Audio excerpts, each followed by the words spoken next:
will just wreck the entire team fight and then get a wipeout. So I kind of feel like even though there are ways to deal with the Uranus, if they choose to deal with the Uranus, they're kind of playing into the strategy of Coach Yem. Yep. So I kind of feel like it's definitely worth it. Because Sorizo and Boots have different plays. But we see Alice and Florin here, so it's gonna be Alice jungler from the Super Can. Yeah, wow, look at Bigetron. Still, up until now, they do not fail to surprise us. And that's why they banned out the Basha. Onic now, I want to see them with a tanky, high-control jungler because that's what they're lacking. They have tanky, they need just a little bit more of control. Dude, the innovation, man. I kind of want to see it go on, but Wow. we see the Hayabusa. But again, this is not any normal Hayabusa. This is Kyrie's Hayabusa. Looking at the draft, I like the creativity coming in from Bigetron Alpha, but I gotta ask the casters, do you guys like the draft? A draft battle between Raja Yeba and the Architect. Who would believe that just about 6 months ago they were playing for the same team and now they're fighting for the championship here? And you can really feel the collision and the different perspectives, the different minds here just clashing in between. Back when they were working together at M4, now that both have been given creative freedom, we are seeing the best of both worlds. For Onic, stable, controlled environment. For Aldo and Bigetron Alpha, it's more of a chaotic experiment by the Architect. Welcome to the desk. At your service, my name is Leo here with Miracle. We'll be calling this best of 7 to crown our Snapdragon Pro Series Season 3 MLBB champion here in Jakarta, Indonesia. Here's what we think is going to happen in the predictions, and someone is a little too brave. That's I gotta call you out, man. Not a single one for Onic. I mean, it's a bit of a stretch, I'll be honest with you, but every prediction so far for Bigetron Alpha, right after they got knocked down to the lower brackets for me, has been correct down to the score. They've beaten the odds. Every time. And the universe denies you the opportunity to kaldag. No, they just, no. Exactly. So who's to say that tonight it still won't happen and the Terminators will continue their reign? Starts here, game number 1. And something to note, before we closed up the draft and waited to load into the Land of Dawn, you said you didn't feel the Hayabusa. No, I don't like it, right? I mean, I can understand why they picked it. It's Kyrie on a Hayabusa, a signature pick that we saw him on at M4. He was able to perform then, and now in front of this crowd at Istora Senayan, I don't think it's going to work as well as it did before. With thousands in attendance, Bigot Troopers, Sonics, and all. Welcome to game number 1. This here is Bigetron Alpha versus Onic. And we see Superken starting on the purple, and it's likewise for Kyrie. Let's see here, Super Ken on this Alice. Let's talk a little bit about this because we have seen it before in Season 11. Super Ken, when he joined the MPL, one of the pocket picks that we were able to see from him was not just the Alice, but the Hanzo as well. He was utilizing these crazy picks, and he was making it work. Thing is, in Season 11, every single time he tried to utilize this exact strat up against Onic, they always crumbled. Maybe this time, a minute in, and you see these two roamers, Keyboy and Supervin, just playing footsies, dealing damage to each other, amounting to not much, and Superken continues to farm. Real quick, a check on our emblems, and again, the sustainability coming in from BTR. Oh, Kyrie underneath! Shadow kill coming down, first blood for Kyrie. 1 minute in, Onic already pushing the pace, utilizing the Hayabusa. This is what they want to do, but Super Ken on the other side, getting Keyboy low, trying to invade in the jungle. Interesting. In mid, Onic is looking to up their tempo, looking to snowball, but down bottom, it looks like Super Ken has a plan of his own, stealing away a small camp from Kyrie. 20 seconds up until this turtle comes up. Let's talk about the XP lane matchup, though. What's it like between a Uranus and a Fredrin? More like a non-lane. Chorizo's not really going to look for these trades. He understands that, you know, the Uranus is just going to constantly clear the waves, and even if he does try to force it, it's not really much he can do. I don't think he can get boots lower, even threaten a kill. Kyrie, no purple buff this time, but Super Ken as well. I think Super Ken might be a bit more reliant on that purple buff than Kyrie on the Haya. At this point, yeah. Especially as we ramp up into the mid-game, but now first turtle up already. T-Boy spots 2. Oh, Super Ken not going to be able to contest. Kyrie scores. Retribution, Onic with the first kill and the first neutral objective. Bigetron Alpha have been placed into a spot where they will have to try to weather the storm. And I think that might just be the case for Bigetron Alpha. They understand how much early to mid-game power Onic's composition has, especially their trio mid. They're going to be able to rotate more efficiently, and overall, they're going to have a better time. So Bigetron Alpha are just banking on that later stage. Mid to late is when they can actually strike. Which is counterintuitive to how these two teams have been playing so far, but wait, Super Ken spots 1. Not enough damage quite yet. He has the back, RWM. Oh, they're going to go in. Divine Judgment bringing it back. Super Ken getting the healing right now. He's going to be able to sustain. T-Boy caught it to sustain. Super Ken equalizes for the Terminators. All thanks to that common emblem, and as well the build he's used. You can see here that he actually has the do on him, and he was unpunished. Onic seems to have miscalculated the amount of damage and aggression they can put on a single hero in that mid lane engagement. So with that, I'd say even if Onic does have a 700 gold lead, even if they do have Turtle, this early game isn't as quite a big dub for them. Bigetron Alpha, I'm loving it. If they want to make it to the late game, this is definitely the way you want to go. Oh, big mistake by Sakin there, jumping with the BMI, but now Kyrie, oh, watch Sakin with a juke now, blazing duet. I still think he's gonna die here with a shadow kill placed onto him. A good juke delaying the inevitable, but it still happens. It took him a second or two longer to go down, but Onic still got their prey. And now 1,000 gold ahead. Let's see how much more pressure they can apply on the map, how much more they can deny Bigetron Alpha, the late game scaling that they so badly need. More now at the 4-minute mark than ever in this game 1. Bigetron Alpha are crossing the river, and they're looking to posture up for this turtle, but it's not going to be for free. Down bottom. They're looking for a dive here. Oh, good escape. Away from the real world manipulation, but Keyboy still wants to dive right now. Sakin waiting on the BMI, perfectly timed now, jumps back.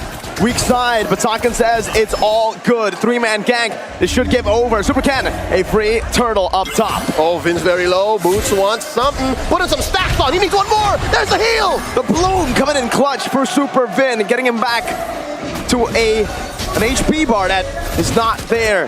That can be risked. Boots not able to kill him.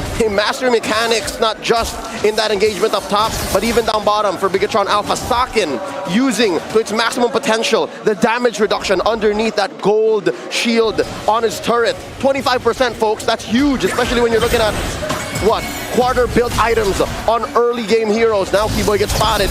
Oh, Divine Judgment and the Shadow Kill used up onto Super Vin. Now it's Ken and Moreno forced back out of their own jungle. And Kyrie, despite it only being a 2,000 gold lead, he is up 2 levels earlier. Now Super Ken finally getting back in. Sakin forced back Kyrie. Oh, the Shuriken's here! Sakin pops in a blazing duet. Has that Brave Smite, keeps him alive. Just barely though. And here you see Onic are limit testing. They're seeing how much they can get away with and how much pressure they can put on to Sakin. And here up top, we see again the non-battle, the non-lane between these two just hunks of meat, Chorizo and Boots. Down bottom, the first turret goes down. Onic scoring, again shrinking the space that Sakin can take farm from. And this is going to be a very, very good position that Onic can utilize to further capitalize, to further take their lead in towards the mid-game. Neutral objective control will still be on their side with Sakin falling so far behind. Taking a look at the gold lead, yeah, almost 1,000 between the gold laners. And for CW, remember, 1,000 gold lead normally would already be big. On a 1-1, it's even bigger because CW has not built any defensive items, hasn't built boots at all. It is full damage. And he's greeting out. And he has all the right in the world to do so. You're looking at Sakin, who only has, again, warrior boots and Demon Hunter Sword against 1-1, not gonna lead to much. Here we see last turtle of the game up, Keyboy with a conceal. Retribution battle. It's going to be Super Ken who wins it right now. Zorizo taunts them up in the back. Boots also doing the same thing. Saga of the Blazing Duet, unable to kill anyone down. Boots is acting as a distraction. CW looking for all the weakness points, but Zorizo flickers out to safety. CW pops in Inspire, but gets chunked down. And Bigetron Alpha, they go back. Appraiser's Wrath coming down on Boots, but again, it's only onto Boots. CW Airlines fails to take off. One-way trip to Game 1 victory delayed. And with that, it's another gauge of how much Onic can put on a Bigetron Alpha until Bigetron Alpha is ready. And this is what Onic should be doing. This is their key to victory. Because if we go past the 12, 15-minute mark and Bigetron Alpha haven't been buried underneath the ground, buried in value, buried in economy, then it's over. Bigetron Alpha will take over the game. Looking at the item build so far, Super Ken is looking great, man. He's on his way to a dominance ice, COD. He's almost unkillable at this point. And once he gets unkillable, that's when Onic will really struggle. Even with their pickoff comp, remember, the Bloom will deny, will take every single anti-region effect that Onic has away from them. Right now, we're already seeing 2 dominance ices built up, but remember, the Bloom takes it all away. And with that, Bigetron Alpha are moving around. It's like the tier 1 down bottom hasn't even been taken. Tier 1 up top too. They sent CW to once more shrink the real estate that BTR can play with. Onic, 3,000 gold head. CW and Kyrie up on top of the leaderboards with Sakin just marching up forward. It's not as slow a farm. He only has really died once. So that's not good, but it's okay. Especially now looking at 8 minutes, 30 seconds in. He's on his way to his next core item. Sorija just built himself a Radiant Armor. Against CW, not gonna do much, but at least against Sans, against Keyboy, against Boots specifically, he's okay. So at least they have that one lane that they can just hunker down. Oh, Flicker Divine Judgment, bringing Super Pin back, and that should be, yeah, but Crossbow attack with the Inspire used up. Super Pin falls, now on the Super Ken, who's still on the purple bomb, and Blazing Duet on the back line with Socket in the real world manipulation. Not enough though, it's still Onic. There we go, the bonk from Chorizo, a little too late. Now it's Boots just holding his ground, making sure no stragglers push on forward. Sans ain't done. Looking at the damage output, it's clear that Sans and Kyrie, and even CW, even if his crossbow tang just came up and flew, take to the skies just for a second or two longer, there's great damage coverage, and with that, Onic just convert like a snap. Absolutely beautiful from Onic, understanding their limits. You mentioned earlier they were testing it. Now they understand their limits. They're utilizing it now to completely punish Bigetron Alpha, capitalizing in this moment. As Moreno, let's take a look at his item as well as Sakin. Sakin finally building up the golden staff. That is a power spike, but it's not going to be a big one. Look at CW already on the way to that Wind of Nature, trying to neutralize the BTR power spike. Kyrie just picked up the Heptases. So if prior the engagements came up short, all the more now. I wouldn't be surprised if he picked up a Sea Halberd. Now Boots in trouble. Still gets out. It's that Onic buff, man. They're just unkillable. And they're utilizing it here in this game to pick turrets off the board. Boots is acting as the distraction as CW acts as the assassin. And as soon as he takes to the skies, which with the help of that Wind of Nature, again, it's gonna keep him immune for just a little more to proc those weakness finders, and of course his weakness marks. It'll be all the more trouble for Bigetron Alpha. Onic pushing their lead, coming in through mid. Top lane's gonna crash on down as well. 10 minutes and a half in. This is a very, very massive 7K gold lead. And finally they take care of the Lord. Oh, Kyrie jumping in, looking for the shadow kill, but he will just hold on to it. Lord cleared up top by Sakin and Super Ken. As Bigetron Alpha are still able to defend, but Onic, remember the gold lead, it's still building up. It is quite big now with a 2.72K Lord advantage at their hands. It's basically forced Bigetron Alpha in their base. Now they're forced to just turtle and farm in their base. Oh God, look at Birthday Boy. Look at Sans here. In some parts of the world, you could argue it's still his birthday. Yeah. So the buff is still active, and he is playing this Valentina to a T. The burst is there, the acquisition of ults on point too, and that's what bought here Onic this huge lead approaching this Lord 45 seconds in. Where else can Bigetron Alpha find value? You said that they're going to turtle up. You said that they're going to try to stay in. When Onic starts to freeze, there are no stacks for Super Ken to get. Not at all, and that's why it's just so brilliant from Onic. They understand that if you want to go for a composition like this that tries to weather out the storm, if the storm is too massive, if it was just literally a natural disaster that just takes you out, there's not much you can do against it. A force of nature, an act of God. And that is but what Onic is bringing. So these are spotted. Of course, Onic not gonna oblige. Oh, RWM! Leo CW is still able to fly right now. Gets out, he's fire popped in. Super Ken caught in the bad situation. The Bloom is able to help him out, but not for long. As Kyrie disintegrates the back line. Now with a shadow kill. Been able to flicker out, but Super Ken's down. So Rizzo surviving barely. Onic happy with what they got, a pick up on a key hero. Super Ken could not do anything with the suppress laid on him by Keyboy. And now Onic are going to convert straight into this Luminous Lord.